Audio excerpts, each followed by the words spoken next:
आज के दिन हम सब यहाँ हैं, ये तो सत्य है कि हम यहाँ हैं, लेकिन क्या ये जानते हैं कि किस उद्देश्य के लिए हम यहाँ हैं? ये भी समझना ज़रूरी है, क्योंकि जब तक यही समझ में नहीं आएगा उस उद्देश्य को पूरा करने के लिए या उस उद्देश्य को पूरा करने के लिए जो भी चीज़ें यहाँ चल रही हैं उस पर हमारा ध्यान ही नहीं जाएगा। और जब हमारा उस चीज़ पर ध्यान ही नहीं जाएगा तो हम उस उद्देश्य को पूरा कर कैसे पाएंगे? ये भी समझना है ना। हम में से अधिकांश लोग यहाँ पर या सभी लोग यहाँ पर बैठकर एक ही चीज़ करते हैं, वो ये सोचते हैं कि मेरा उद्देश्य मात्र ये है कि मैं नशा छोड़ दूँ, और उसी को टारगेट कर रहे हैं, बार बार उसी को लक्ष्य मानकर लगे हुए हैं बस। और सुबह से शाम तक कि मैं नशा नहीं करूँगा, मैं नशा नहीं करूँगा।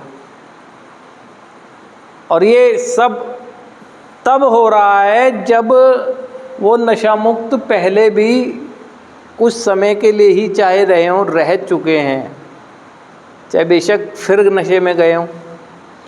तो समझ नहीं आ रहा है कि यहाँ पर ऐसा क्या किया जाना ज़रूरी है जिसके लिए यहाँ पर बैठे हैं हम।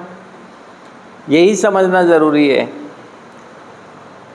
हम अपने नव जीवन के नव निर्माण के लिए बैठे हुए हैं यहाँ। क्यों कहा जाता है कि अब मुझे जीवन शैली बदलनी चाहिए, जीने के तरीके में बदलाव लाना चाहिए? उसको तो आप सुनकर ऊपर से निकाल देते हैं। क्यों बार बार जोर दिया जा रहा है कि मेरे को एक आध्यात्मिक व्यक्तित्व का निर्माण करना है? यानी कार्यक्रम बहुत अच्छी तरह से 12 कदमों की उपचार पद्धति बहुत अच्छी तरह से ये समझ रही है कि जब तक एक व्यक्ति का आध्यात्मिक निर्माण नहीं किया जाएगा, वो रोज़ सोचता रहे कि नशा मुक्त रहेगा, रह नहीं पाएगा। तभी तो ये 11.5 कदम हमारे जीवन के आध्यात्मिक निर्माण के हैं।